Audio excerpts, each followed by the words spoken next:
El punto es que vamos a estudiar a la mujer tsunamita. Y esta señora nos va a enseñar a nosotros cómo ponernos en el epicentro, en el centro del huracán de la providencia divina. Yo recuerdo cuando en el 2006-2007 hubo una crisis inmobiliaria mundial que afectó muchos bancos, quebró Lehman Brothers, un banco estadounidense, y se trajo abajo varias de las compañías también aseguradoras que estaban relacionadas con este movimiento inmobiliario. Y empezó en cadena a caer la bolsa y a caer varias grandes empresas a nivel mundial. Y en ese momento justo yo tenía meses de haberme convertido, yo me convertí en el 2006 y yo estaba sin trabajo. Había salido de una empresa en la que estaba precisamente porque estaba en una sociedad donde Dios me guió a salir y empecé un emprendimiento justo en medio de esta crisis y ese emprendimiento pues no surgió, no salió adelante. Y de repente me vi sin ahorros, sin trabajo, con una bebé de prácticamente 1 año, meses, y con otra de 3 años y resto, 4 años. ¿No? Y luego validan las edades. Siempre me equivoco cuando digo sus edades. La cosa es que fue una situación muy compleja y en una reunión de oración, precisamente un compañero mío de estudio bíblico que se dedicaba al negocio inmobiliario, que tenía varias propiedades, él desarrollaba, construía y vendía, y él orando, él dijo: Dios, estoy tan agradecido de que mi vida no depende de la economía mundial. Y ese fue de esos momentos en los que tú dices, increíble que a través de una petición Dios tú me estés edificando. Y me empecé yo a preguntar y yo decir, todo esto que se oye, todo esto que se escucha de crisis, de problema y de caída, nosotros estamos exentos de ello. Nosotros vivimos por encima de ello, puesto que nada ocurre en la vida de los hijos de Dios si no es porque Dios lo permite. Y sabemos que a los que aman a Dios, todas las cosas les ayudan a bien, incluyendo las crisis mundiales, las caídas de la bolsa y todo lo demás. Y en ese momento, pues, se abrió delante de mi corazón un nuevo atributo de Dios que no conocía. Y empecé a orar de esta forma, en esta dirección. Y recuerdo que en ese tiempo me llamó una persona, me ofreció un trabajo, etcétera. Empecé a trabajar con ellos. 5 años estuve yo en esa compañía, me empezó a ir muy bien y precisamente fue como Dios diciéndome, yo controlo todas las cosas, porque era una compañía financiera. Y esa compañía fue creciendo y creciendo increíblemente. Y un día el gerente general de esa compañía le hicieron una propuesta de una transnacional y él renunció y se fue del país. Y al mes me llamó precisamente para que yo me viniera con él a ese nuevo proyecto, pero yo tenía que vivir en Panamá. Y viendo para atrás, yo digo, Dios, ¿por qué yo tuve que llegar a esa compañía? ¿Por qué yo tuve que conocer a este señor Alberto? ¿Por qué a Alberto le tuvieron que proponer salir del país? ¿Y por qué la única forma de que yo continuara adelante en esto que parecía la ruta de mi carrera era trasladándome a vivir a Panamá? Providencia divina. He vivido observando alrededor mío la providencia divina en cada centímetro cúbico. Y esto me parece a mí de las cosas más preciosas. Por eso en la introducción les hacía este planteamiento. ¿No te parece increíble saber que al salir de tu casa en la mañana, ya Dios ha preparado todas las cosas alrededor tuyo para que colaboren y se alineen en función del plan que Él tiene para tu vida? Les decía que vamos a estudiar Segunda de Reyes, capítulo 8. Y estamos precisamente observando tiempos muy difíciles para el pueblo de Israel. Tiempos donde nuevamente ha golpeado la hambruna en la tierra a causa de una sequía. Estamos en algún momento, según la cronología, es realmente imposible determinar en qué momento, pero estamos en algún momento dentro del reinado del rey Jorán y el rey Jehú, en los tiempos, eso sí, del profeta Eliseo. Y esto está ocurriendo precisamente cuando otra sequía ha golpeado al pueblo de Israel. Las sequías, como entendíamos en Deuteronomio, vienen como parte del juicio de Dios por la apostasía del pueblo de Israel.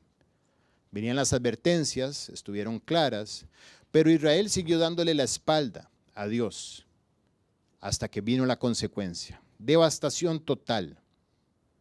Si en tiempos del rey Acab, cuando hablamos del profeta Elías, hubo una sequía de 3 años y medio y hubo una completa devastación del país. Ahora imagínate esta nueva sequía que es de 7 años completos. Pasa, llévalo.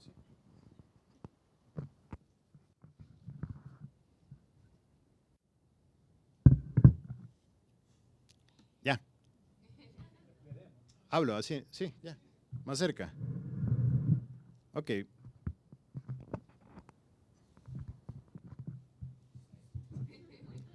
Muy bien. Vamos a ver cómo me acomodo un poquito mejor.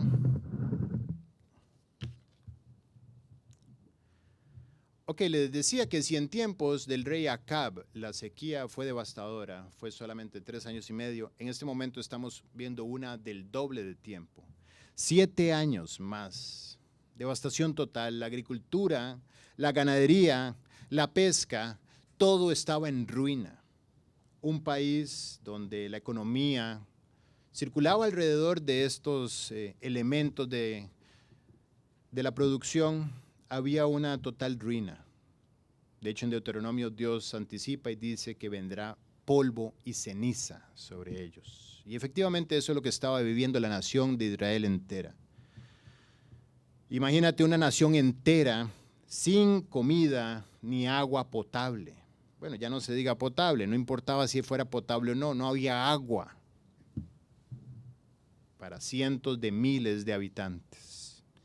Plagas, problemas de salubridad, muerte y enfermedad por doquier. Pienso yo que es peor que una guerra, peor que una pandemia y peor que una crisis financiera, peor que una crisis inmobiliaria. Hay personas que parece que entienden que en las circunstancias están operando dentro de otro esquema y dentro de otro nivel distinto al que ellos viven. Si recuerdas aquellos jóvenes en el horno de fuego en Babilonia, que ellos estuvieron dispuestos a ir en contra de las leyes de la naturaleza con tal de mantener sus 2 pies firmes dentro del reino de los cielos. Y ellos entraron al horno. Y dice la Biblia que así como entraron al horno atados, salieron caminando libremente de ataduras. Y el rey junto con los sátrapas y todos los hombres altos del reino vinieron a examinar por qué causa estos 3 muchachos no se habían quemado en el fuego. Y dice la Biblia que ellos no tenían ni siquiera olor a fuego. Sus cabellos, su ropa, no olía a humo. La crisis del horno no los tocó. Y el día de hoy vamos a estudiar una familia que dentro de la crisis que vino a causa de esta cruel sequía, no fue alcanzada. Dentro de una nación completa, padeciendo crisis, muerte y devastación, encontramos a una mujer y a su familia exonerados del padecimiento. Dice 2 de Reyes 8, del 1 al 3. Habló Eliseo a aquella mujer a cuyo hijo él había hecho vivir, diciendo: levántate, ve tú y toda tu casa a vivir donde puedas, porque Jehová ha llamado el hambre, la cual vendrá sobre la tierra por 7 años. Entonces la mujer se levantó e hizo como el varón de Dios le dijo, y se fue ella con su familia y vivió en tierra de los filisteos 7 años. Y cuando habían pasado los 7 años, la mujer volvió de la tierra de los filisteos. Es decir, ella se fue antes de la sequía y regresó después de la sequía. La sequía no la afectó a ella. Dios le avisó previo a la sequía y la sacó de ese lugar. Le indicó que se fuera con su familia hacia otro lugar, dando a entender que ella se fue a la tierra de los filisteos. Precisamente hoy el conflicto entre Gaza e Israel es tierra de los filisteos, pero es muy cercano a Israel. Israel es un país muy pequeño, 33,000 metros cuadrados. Quiere decir que Dios estaba tratando exclusivamente con Israel, puesto que si ella se refugió en el territorio filisteo, Dios tenía un plan particular con esta sequía de disciplinar a Israel. Ella, siendo miembro del pueblo, parte del pueblo de Israel, ella estuvo exonerada de la disciplina. Aquella mujer, dice la Biblia, cuyo hijo había hecho Jehová vivir. Ella era conocida por la historia de la resurrección de su hijo. Si no están familiarizados con la escena, esta mujer había tenido un hijo, así como Sara, como Rebeca, como Ana, como varias mujeres de la Biblia, Elizabeth. Durante mucho tiempo estuvieron esperando poder tener un hijo y ella no pudo. Un día el profeta Eliseo le dijo que Dios le daría un hijo. Pues este hijo vino, este hijo creció y un día este niño, ya siendo grande, fue a visitar a su padre que estaba en el campo trabajando con los segadores y de repente un dolor de cabeza vino sobre él. Un dolor de cabeza probablemente producto de insolación a causa del largo periodo que había estado bajo el sol, y este dolor de cabeza hizo que su mamá lo pusiera sobre sus regazos durante varias horas hasta que el niño dejó de respirar y murió. Su madre, antes de empezar a alertar a todos de que el niño había muerto, ella corrió a casa del profeta Eliseo y le pidió que por favor orara a Dios por la salud, por la vida de su hijo. Eliseo va a casa, encuentra al niño postrado en la cama, ora y Dios trae a ese niño nuevamente a la vida. Esto, por supuesto, es un milagro. Y esta mujer era conocida en todo Israel como la madre del niño que Dios había resucitado. Es decir, que había una historia de parte de Dios en su vida, de milagros y de respuestas de oración cumplidas. Es decir, que el favor de Dios estaba con ella y su familia, a tal punto que ahora Dios volvía a darles vida en esta ocasión, ya no solamente salvando a su hijo que había muerto, sino adelantándoles y diciendo, una sequía se aproxima, vete de esta tierra. Jehová había llamado el hambre, dice el versículo, había llamado el hambre sobre toda la tierra, pero si lo leemos bien, podríamos decir que Jehová ha llamado el hambre, la cual vendrá sobre toda la tierra por 7 años, menos sobre ti, puesto que le advirtió a ella para que se fuera. Sobre toda la tierra menos sobre tú. Cabeza. Menos sobre tu vida, menos sobre tu familia. Ella fue y se refugió 7 años fuera de Israel y ahora había regresado. Pero antes de continuar, yo quiero hacerle ciertas preguntas a este pasaje, porque creo que es justo que volteemos a ver a Dios y le digamos, Dios, ¿cómo es posible que esto ocurra? ¿Por qué tú te manifiestas en algunos y en otros no? ¿Por qué alertas a esta mujer y el resto del pueblo padeció la sequía? ¿Por qué hay un trato particular y especial sobre ella? ¿Por qué le evitas el juicio a ella y a todos los demás no? Creo que es justo que para entender por qué Dios tuvo un trato tan distinto con ella, primero hagamos una pausa y vayamos un poco más atrás para entender qué hizo esta mujer distinto al resto del mundo. Hay una frase que me encanta que dice que una vida extraordinaria requiere de una entrega extraordinaria. Y estudiamos ahora en Romanos 8, una de las promesas maravillosas que están en la Biblia, que dice que a los que aman a Dios todas las cosas les ayudan a bien. Claro está. ¿Por qué? Quiero preguntar hoy, ¿por qué hay a quienes todas las cosas les ayudan a bien? Y por ende, ¿por qué hay quienes a quienes la crisis sí los alcanza y los afecta y los derriba? ¿Por qué? ¿Por qué todas las cosas ayudan a bien a los que aman a Dios? Tengo 5 respuestas para eso. La primera, porque a los que aman a Dios se dedican a conocerlo. Dice Filipenses 3, 7 y 8. Pero cuántas cosas eran para mi ganancia, las he estimado como pérdida por amor de Cristo. Y ciertamente aún estimo todas las cosas como pérdida por la excelencia del conocimiento de Cristo Jesús, mi Señor, por amor del cual lo he perdido todo y lo tengo por basura para ganar a Cristo. Así es que los que aman a Dios se dedican a conocerlo. Y por eso todas las cosas les ayudan a bien.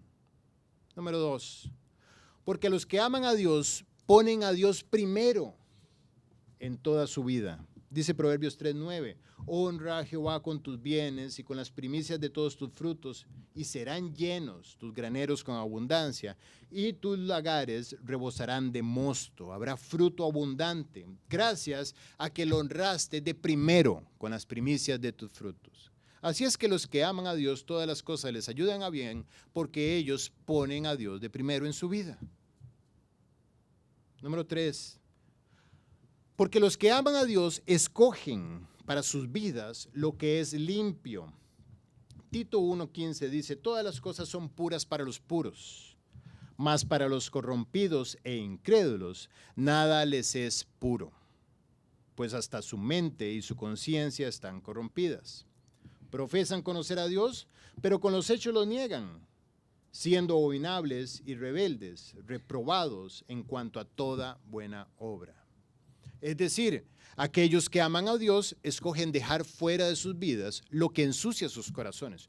Por eso a ellos todas las cosas les ayudan a bien.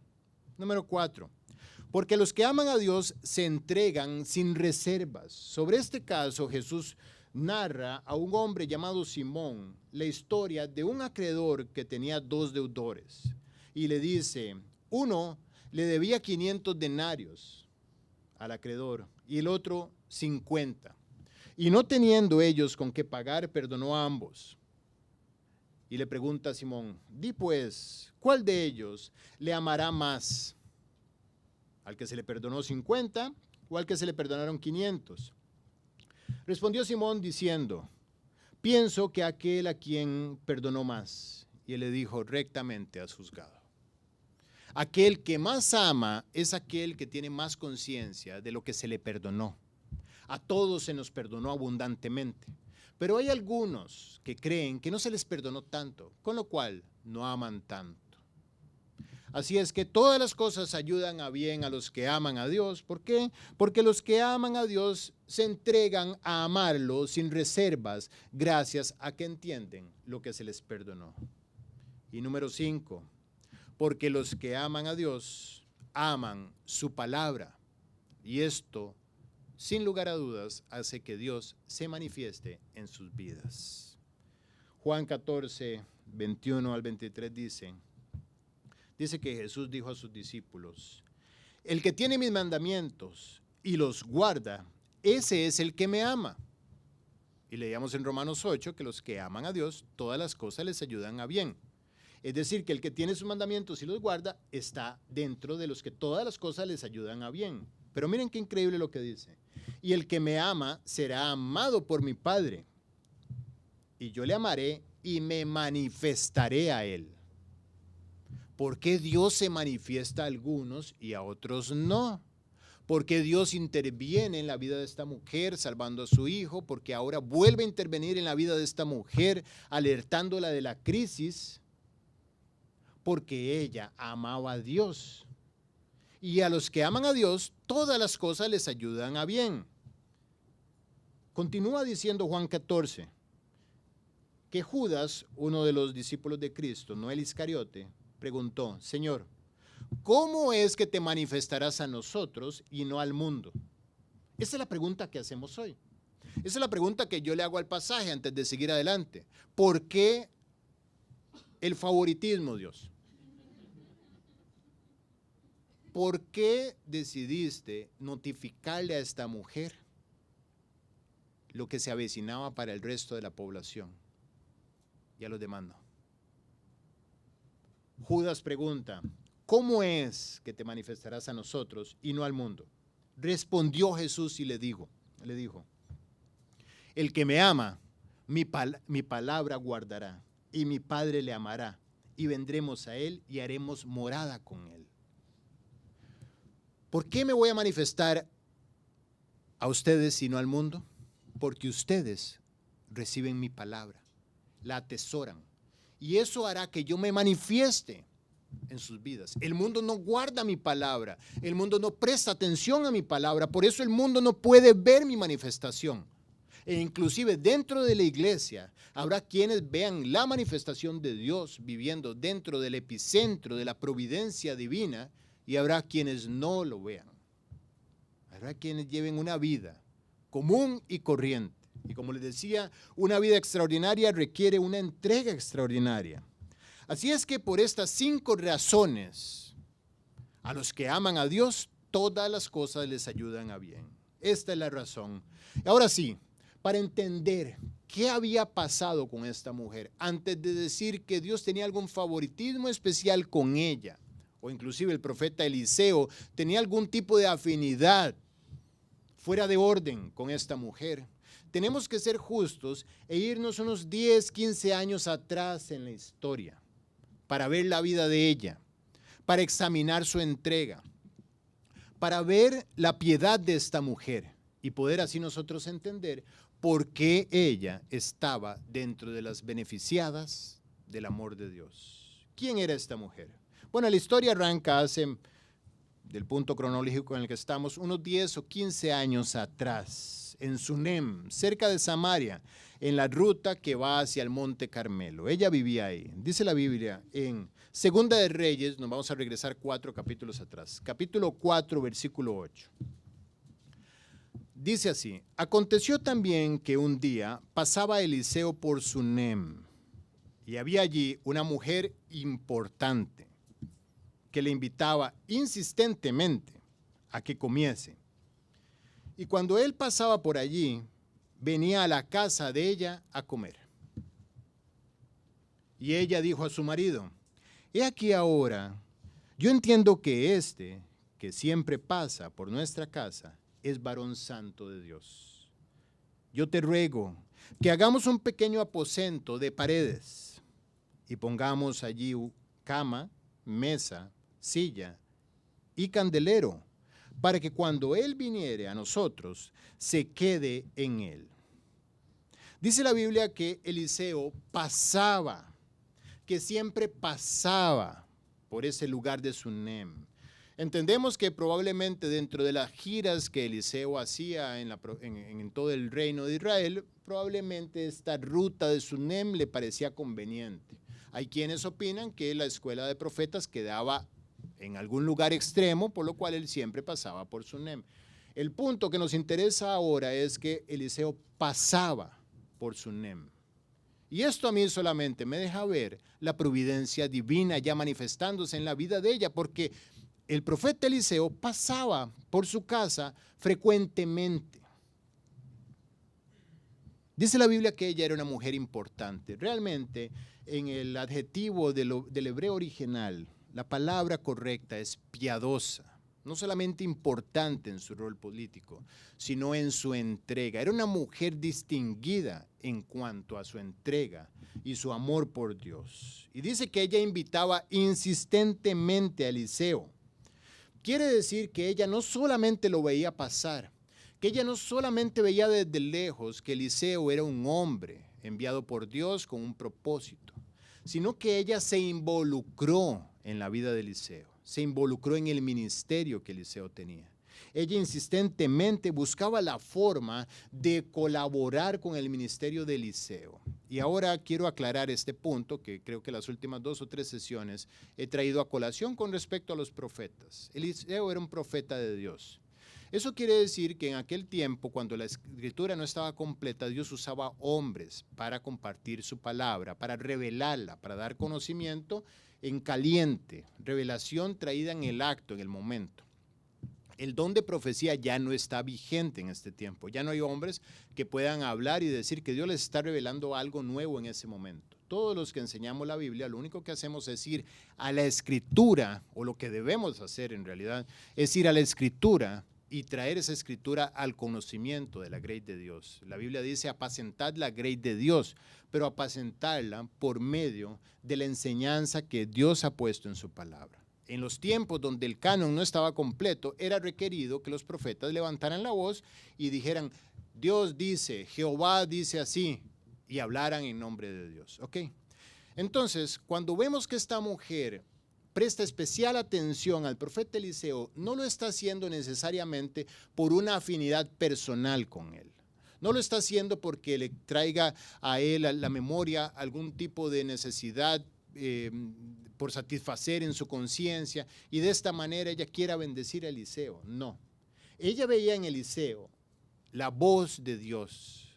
Ella veía en Eliseo la enseñanza bíblica, el consejo divino.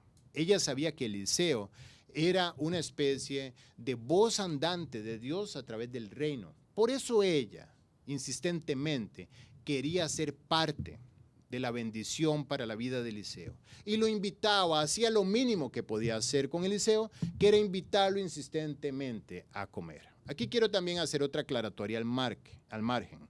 Yo quiero salirme por completo de esta enseñanza. Y no quisiera jamás que se pensara que estoy tratando de que ustedes hagan que sus esposos sean mis mejores amigos, de que me lleven a su casa y que me construyan un cuartito y que me metan ahí, o que traten de meterme comida y llenarme como a un pavo cada vez que me ven.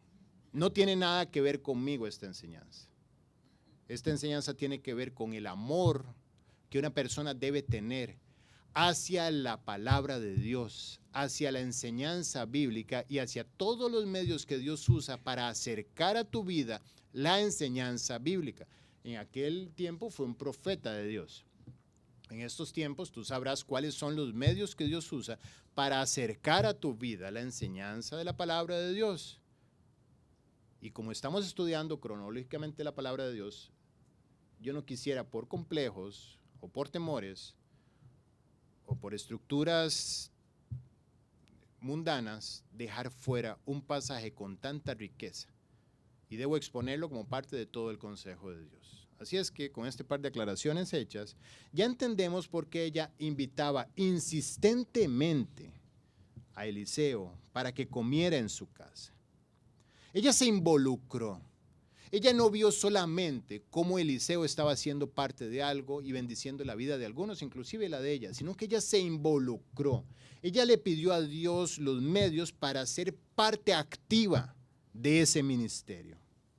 En Filipenses 4:14 tenemos el mismo corazón de esta mujer reflejado en una iglesia, la iglesia de los filipenses. Dice, sin embargo, bien hicisteis en participar conmigo en mi tribulación. Pablo le dice a los filipenses, en este proyecto de llevar el evangelio he padecido muchas tribulaciones. De enseñar la palabra de Dios, de ser evangelista estableciendo iglesias a lo largo de Europa y Asia. He padecido muchas tribulaciones y ustedes bien hicieron en participar conmigo de mi tribulación. ¿Cómo participaron ellos? Bueno, pues dándose, de alguna manera, viendo desde lejos la vida del apóstol Pablo, dijeron, quiero involucrarme en tu vida, no estás solo, Pablo. Yo sé que es una comisión particular para cada uno, una comisión general para todos, pero hay un ministerio particular para cada uno. Pero yo quiero involucrarme, quiero ser parte de toda esa bendición. Y Pablo le dice, bien hicisteis en participar conmigo. Y sabéis también vosotros, oh filipenses, que al principio de la predicación del evangelio, cuando partí de Macedonia, ninguna iglesia participó conmigo en razón de dar y recibir, sino vosotros solos. Pues aún a Tesalónica me enviasteis una y otra vez para mis necesidades. Cuando dice aún a Tesalónica, está dando una especie de anuncio de excepción, puesto que les dice inclusive hasta a Tesalónica. como diciendo, ni siquiera era necesario que a Tesalónica me enviaras. ¿Por qué? Porque Tesalónica y Filipo están justo al lado. Quiere decir que Pablo salió de Filipo, llegó a Tesalónica e inmediatamente ya ellos estaban ayudándole. Probablemente Pablo salió lleno de provisión, pero aún así no era necesario, pero ellos lo hicieron y le enviaron para sus necesidades. Dice, bien hicisteis haciendo esto, participando en razón de dar y recibir. Ese es el punto.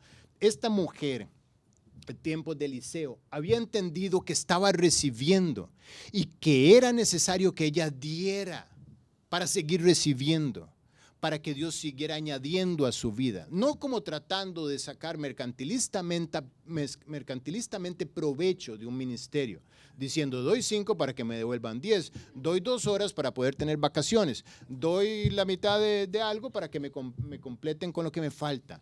No es esto. El evangelio no tiene nada que ver con mercantilismo. De hecho, la Biblia exhorta que en los posteriores tiempos habrán hombres que tratarán de sacar provecho de la iglesia viendo como mercancía a los creyentes. No es esto lo que enseñamos. Pero sí la Biblia enseña que hacemos bien cuando nos involucramos en participar de las aflicciones que vienen a causa de llevar el ministerio del evangelio y de la enseñanza bíblica. Así es que ella invitaba insistentemente a Eliseo. Lo traía y Eliseo, yo sé que usted viene de camino, yo sé que tiene necesidades, y lo invitaba a comer, pero ella no se quedó ahí, sino que dice que reconoció que era un varón santo de Dios. Como les decía anteriormente, ella reconocía que en su boca estaba la palabra de Dios, siendo de bendición para el país entero. Pero como mujer sabia que era, ella dijo, me encanta que sea de bendición para el país entero, pero yo quiero que sea de bendición para mi casa. Así es que Eliseo, cada vez que tú pases por acá, vas a venir a casa. Yo necesito esa bendición en casa. Yo quiero que tú estés acá, bendiciéndome a mí, bendiciendo a mi esposo, bendiciendo nuestro negocio, bendiciendo nuestra vida solo con tu presencia. ¿Por qué? Porque Eliseo portaba la palabra de Dios. Y esta mujer muestra su esencia.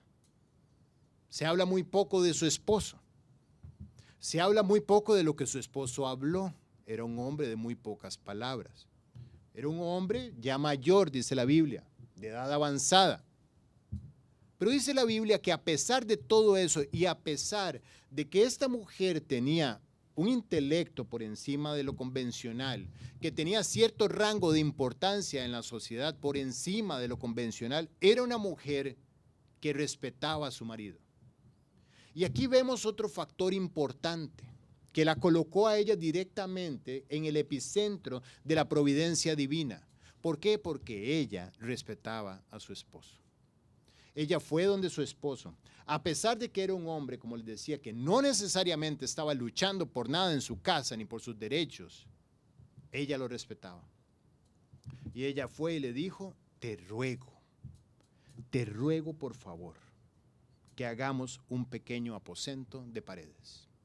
Ella le consultó a su esposo lo que iba a hacer. Esto nos deja saber que era una mujer obediente. Más adelante en la narración, vemos que ella también, antes de ir a la casa de Eliseo a pedir ayuda por la muerte de su hijo, ella fue a donde su esposo y le pidió permiso. Y le pidió que enviara con ella unos criados, o un criado al menos, que la acompañara en este proceso. Quiere decir que ella era una mujer sujeta. Era una mujer virtuosa, era una mujer que respetaba la autoridad del hogar establecida por Dios. No sabemos si este hombre se lo merecía o no se lo merecía. No sabemos si él respetaba él también a ella y la amaba como debía amarla. Lo que sí sabemos es que ella estaba haciendo lo que debía hacer. Era una mujer sensible a la palabra de Dios, era una mujer que se involucró en el ministerio de la palabra de Dios, haciendo lo que podía para ayudar, y era una mujer que en casa vivía como debía, era una mujer obediente, con lo cual ella no estaba haciendo absolutamente nada que la dejara fuera del alcance del milagro que Dios iba a querer construir en su vida. Te ruego que hagamos un pequeño aposento. esta mujer quería darle la recepción a la palabra de Dios en su casa. Ella no quería la palabra de Dios solamente afuera de su casa. Ella la quería acá. Por lo que vemos, realmente el impulso de buscar la gracia de Dios, ella era quien lo tenía. No queda claro de que su esposo tuviera en algún momento necesidad o deseo de traer la Biblia a la casa. Pero sin embargo, ella sabiendo que Dios había despertado su corazón por encima del corazón del marido, ella propició que la palabra de Dios llegara a casa. Darle recepción a la palabra de Dios en casa, esto implica llevarla hasta tu vida. Implica acercar la palabra de Dios a tu familia, a tus hijos, a tu esposo, y que se quede allí. Por eso ella dijo, quiero que este hombre cada vez que pase, se quede acá, que acá duerma, que acá tenga un lugar digno. No me lo imagino en el camino, realmente estamos hablando de tiempos donde no necesariamente había estructura hotelera, donde había estructura con posadas, con estaciones de servicio, donde una persona transeúnte pudiera quedarse ahí un rato a descansar o lavar sus pies o comer algo o inclusive dormir. Al contrario, estos hombres tenían una vida muy similar a los de los vaqueros que andaban y les tomaba la noche donde les tomaba y ahí tenían que hacer su fogata, ahí tenían que sacar algo para comer y ahí pasaban la noche, durmiendo un rato, despiertos otro rato. Y esta mujer no se imaginaba cómo ese hombre, que era usado por Dios, podía estar en condiciones donde no tuviera un lugar para leer, para orar, para prepararse, para estudiar y para eventualmente venir a traer eso que preparó al conocimiento de los demás. Por eso dijo, te vas a quedar en casa. Y te ruego a su esposo que construyamos un lugar digno para él donde pueda tener el suficiente silencio, la comodidad adecuada, una mesa. ¿Una mesa para qué? Pues por supuesto porque ella sabía que era un hombre intelectual de la palabra de Dios. Una mesa para que se pueda sentar dignamente y una silla. Si la Biblia aclara estos detalles es porque efectivamente eran importantes y Eliseo no los tenía cuando pasaba por ahí. Una silla, una mesa, un candelero, porque él estudia hasta tarde. Y probablemente tiene que andar persiguiendo la luz de la luna hasta el momento que pueda y madrugar muy temprano para aprovechar las horas del sol, puesto que en las noches no puede dedicarle tiempo al estudio bíblico y a preparar su corazón. Esto es normal cuando lo pensamos. Pero el hecho de que ella estuviera consciente de esto me dice a mí que tenía un alto aprecio por lo que recibía. Como decíamos ahora, los que aman a Dios se entregan sin reservas porque entienden el tamaño de lo que se les perdonó. Y cuando ella está pendiente de estos pequeños detalles, está diciendo lo agradecida que está con lo que recibe de este hombre y lo quiere en su casa. Esto habla del aprecio profundo cuando habla de la cama, de la mesa, de la silla, del candelero. Y un detalle que ignoramos, de las paredes. Dice, te ruego que hagamos un pequeño aposento de paredes. Está pidiendo lujos para Eliseo. ¿Por qué? Porque en ese tiempo era muy común las tiendas. De hecho, el apóstol Pablo, prácticamente 800 años después de este episodio, todavía se dedicaba al negocio de las tiendas, de construir tiendas. Igual que Aquila y Priscila, ahí es donde se conocen, el negocio de hacer tiendas. Tiendas donde la gente armaba y desarmaba estas tiendas y podía moverse por el camino en algunos lugares que les hacían posible poder pernoctar. Pero dicen, no es una tienda. Yo quiero un lugar de paredes para él. Quiero un lugar donde él tenga aislamiento del frío, del calor, del ruido, del polvo, del viento, de todo lo demás. Quiero un lugar donde efectivamente él se sienta en casa. Porque lo quiero involucrado en nuestro hogar. Eso hace una mujer virtuosa. Una mujer virtuosa no pone a la palabra de Dios a competir contra su casa. Una mujer virtuosa lleva la palabra de Dios a su casa. Abre las puertas de su casa para que la palabra de Dios fluya y brote y se exponga y que se quede ahí. Y otro atributo que me parece precioso, dice la Biblia, que Eliseo vino allí, se quedó en aquel aposento y allí durmió. Entonces, yo me imagino a esta mujer cuando Eliseo estaba durmiendo. Probablemente mandó a callar a todo el mundo, porque el profeta de Dios estaba durmiendo en su casa. El embajador de Dios estaba en su casa. Se quedó allí, dice la Biblia, y durmió. Entonces dijo a Giezi, su criado, llama a esta tsunamita. Y cuando él la llamó, vino ella delante de él. Dijo él entonces a Giezi, dile, he aquí que tú has estado solícita por nosotros, con todo este esmero. Nos da a entender que no estaba haciendo lo mínimo que podía, estaba esmerándose en darse por aquel hombre y por su ministerio. ¿Qué quieres que haga por ti? ¿Necesitas que hable por ti al rey o al general del ejército? Y ella respondió, yo habito en medio de mi pueblo. ¿Esto qué quiere decir? No necesito nada. Yo estoy plena. Yo estoy contenta. No es que tengo todo lo que quiero.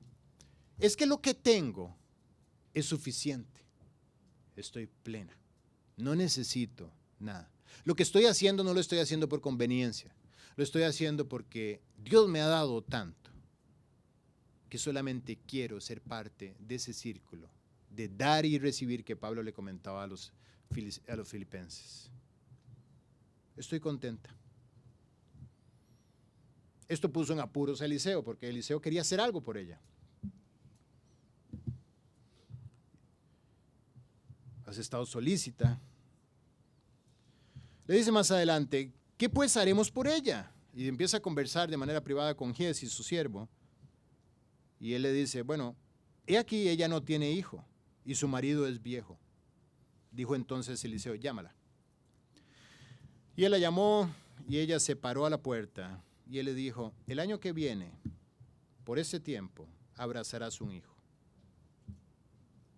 Gálatas 6:7 dice, no os engañéis, Dios no puede ser burlado, pues todo lo que el hombre sembrare, eso también segará. Ella sembró generosamente y ella cosechó un hijo. Ella sembró para el ministerio de Eliseo y cosechó un ministerio en su propia casa. Ella sembró llevando la palabra de Dios a su casa y ella cosechó una casa llena de vida. Ella sembró entregándolo todo y ella cosechó todo de parte de Dios. Cierro el paréntesis. Esta es la mujer de la que estamos preguntando, Dios, ¿por qué le avisas a ella y no al resto de la población? Esa es ella. Ya entendemos que los que aman a Dios, todas las cosas les ayudan a bien. Ya entendemos por qué ella, prácticamente, yo soy más inclinado a pensar que cerca de 15 años después de esa escena donde nace su hijo, ahora Dios le está alertando de esta sequía que vendrá sobre todo el pueblo de Israel. Es ella. Así es que estamos de regreso en la situación. Termina la sequía 7 años después y esta mujer ha regresado de la tierra de los filisteos. Estamos otra vez en 2 de Reyes 8, ahora en el versículo 3. Esta mujer ha regresado de la tierra de los filisteos 7 años después de la sequía. Regresaron con vida. La Biblia no aclara cuánta de la población de Israel pereció en esa plaga, pero sin embargo, estoy seguro que un alto porcentaje de los que vivían en Israel terminaron muriendo a causa de la escasez de agua y de alimentos. Ella regresa junto con su familia a Israel. Salvaron sus vidas gracias al aviso que Dios les hizo. Pero sí tenemos que ser honestos con algo. Al regresar a Israel, habían perdido todo su patrimonio. Habían perdido su casa y sus tierras. No sabemos si lo perdieron a causa de que el gobierno expropió estos territorios o si los vecinos robaron estos territorios. Todo este tipo de cosas ocurren en tiempos de crisis. Lo que sí sabemos es que ella tuvo un milagro cuando nació su hijo. Y luego tuvo otro milagro cuando su hijo volvió a la vida después de morir. Y luego tuvo otro milagro al ser avisada de la crisis que vendría a causa de esta sequía. Y ahora ella, la misma mujer, necesitaba un nuevo milagro. Necesitaba un milagro mayor. Ella necesitaba convencer al rey de que le regresaran las tierras que había perdido. Y ahí es donde estamos, en el versículo 3 dice, después salió para implorar al rey por su casa y por sus tierras. Ella necesitaba entrar a la presencia del rey a implorar, a rogar. Ella necesitaba la audiencia perfecta. Necesitaba que ese día el rey anduviera distraído. Probablemente, yo me inclino a pensar que quien era dueño de las tierras que algún momento fueron de ellas era ahora el rey. ¿Por qué? Porque ella al dejar el país en un tiempo de crisis, inclusive podía haberse puesto dentro de aquellas personas que eran acusadas como desertoras de la patria. Y en ese momento, el rey pudo haber echado mano de todas sus tierras. Quiere decir que esta audiencia era muy importante. Podía terminar bien, pero también podía terminar muy mal para ella. Ella necesitaba de gracia para explicar bien al rey lo sucedido. Ella necesitaba de sabiduría para no tocar una tecla sensible delante del rey. Necesitaba que el corazón del rey estuviera gobernado por una paz que ella no le podía ofrecer. Ella tenía que tener cuidado y reverencia para hablar ante el rey. Había muchos factores que podían terminar en un problema. Ella necesitaba las condiciones ideales. Y de esta manera ella se presentó delante del rey a implorar. Y dice el versículo 4, había el rey hablado con Giezi, criado del varón de Dios, diciéndole, te ruego que me cuentes todas las maravillas que ha hecho Eliseo. Aquí ya Dios nos muestra la providencia divina todavía acompañando a esta mujer, que entendemos que se había ganado un lugar de privilegio en medio de la providencia de Dios. Antes de entrar a la audiencia, el rey estaba curioso por saber cuáles fueron las hazañas de este hombre Eliseo. Quiero que me cuentes todo acerca de Eliseo, le dice a Giezi. Y Giezi, sin relación aparente, sin tener forma de coordinar nada en favor de esta mujer, sin que existiera alguien llevando el timing perfecto de todos los factores, Giezi le empieza a contar. Y mientras le está hablando, dice la Biblia en el versículo 5, y mientras le estaba contando al rey cómo había hecho vivir a un muerto, yo me imagino al rey asombrado. ¿Eliseo hizo que un niño volviera a la vida? Sí, rey, le decía Giezi, sí lo hizo. Que en ese momento, he aquí, dice la Biblia, que la mujer a cuyo hijo él había hecho vivir, vino para implorar al rey por su casa y por sus tierras. Entonces dijo Giezi, rey, señor mío, esta es la mujer y este es su hijo, el cual Eliseo hizo vivir. Estamos justo, ¿qué es esto? Justo estamos hablando de ti. Tú estabas escuchando. Alguien me está engañando. ¿Dónde está la cámara escondida? Pues si está escondida en el cielo. Se llama la providencia divina. Dios calculó perfecto todos los detalles en favor de su voluntad para su hija. Justo estamos hablando, rey, ella es la mujer que te estoy contando y ese es el hijo. Él debería estar muerto y ahí donde lo ves está vivo. Y el rey decía, ¿qué es esto? No lo puedo creer. Y preguntando el rey, dice el versículo 6, a la mujer, ella se lo contó. Ella traía toda su oratoria preparada para explicarle al rey que necesitaba un favor para que le regresara a sus tierras. Y de repente se dio cuenta guardando su papelito y diciendo, sí, efectivamente, yo soy.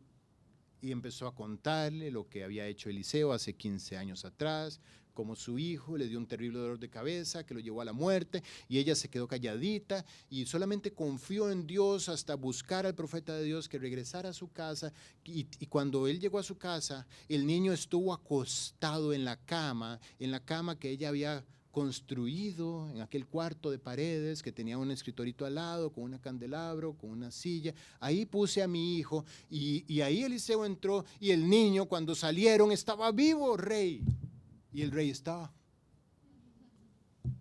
asombrado de escuchar esta historia. Ella se lo contó. Entonces el rey, me lo imagino reclinándose, ordenó a un oficial al cual dijo: hazle devolver todas las cosas que eran suyas. Como si Dios le hubiera dado la orden a él en el corazón. Hazle devolver todas las cosas que eran suyas. Y es más, dice, y todos los frutos de su tierra, desde el día que dejó el país hasta ahora. Le vas a devolver todas las producciones caídas de todos estos años, retroactivo. Mientras ella estuvo fuera del país, tú vas a darle todo lo que hubiera ganado. Hazle devolver todo, retroactivo. La Biblia dice: el que siembra escasamente, también segará escasamente. Y el que siembra generosamente, generosamente también segará. Ella seguía segando. ¿Cómo entregó su corazón por completo? ¿Cómo apreció y dio todo lo que podía para que el ministerio fuera adelante? Ahora la perseguía hasta en los lugares donde ella jamás pensó que podía llegar, en la presencia del rey. La Biblia dice: el cielo es mi trono y la tierra estrado de mis pies. ¿Dónde está la casa que me habréis de edificar y dónde el lugar de mi reposo? Soy tan grande, dice Dios, que no hay forma de que ustedes me construyan un templo. ¿Dónde van a poder hacer que entre mi gloria si la tierra es el estrado de mis pies? Mi mano, dice Dios, hizo todas estas cosas, y así todas estas cosas fueron, dice Jehová. Yo soy el creador y el dueño de todas las cosas. Pero miraré a aquel que es pobre y humilde de espíritu y que tiembla mi palabra. Cuando dice miraré, dice soy dueño de todo, no hay nada que me pueda impactar. Pero hay algo que efectivamente conmueve mi corazón. Hay algo que me hace detenerme. Hay algo que me hace manifestarme, meterme en esas vidas, meterme en ese horno de fuego, meterme dentro de la circunstancia, a pesar de la crisis. Aquellos que me aman. Miraré a aquel que es pobre y humilde de espíritu y que tiembla a mi palabra. Por eso, a los que aman a Dios, aman su palabra y todas las cosas les ayudan a bien. Vamos a orar. Amado Padre, gracias por haber pasado por nuestra vida, por haber pasado siempre frente a la puerta de nuestro corazón. Por cada vez que, sin que fuésemos nosotros conscientes, tú estabas propiciando que te llegáramos a conocer. Y gracias porque ahora que te conocemos, ahora nos has invitado a una vida tan increíble, gobernada por tu providencia, donde todos los factores alrededor nuestro, tú los alineas en favor de tu voluntad para nuestras vidas. Gracias por este precioso mensaje, por la enseñanza que nos invita a entregarnos con mayor profundidad para ser consumidos únicamente por el amor que tú nos tienes. Aquí estamos, aquí está nuestra vida, aquí está nuestro ser, todo nuestro corazón. Todo, Dios, queremos arrojarlo a la hoguera de tu amor. No necesariamente porque queramos ver manifestaciones de este tipo. Sin embargo, sabemos de tu carácter y sabemos que a los que aman a Dios todas las cosas les ayudan a bien. Y sabemos que el amor que hay en nosotros ha venido porque tú nos amaste primero. Gracias, Dios. En el nombre de Jesús. Amén.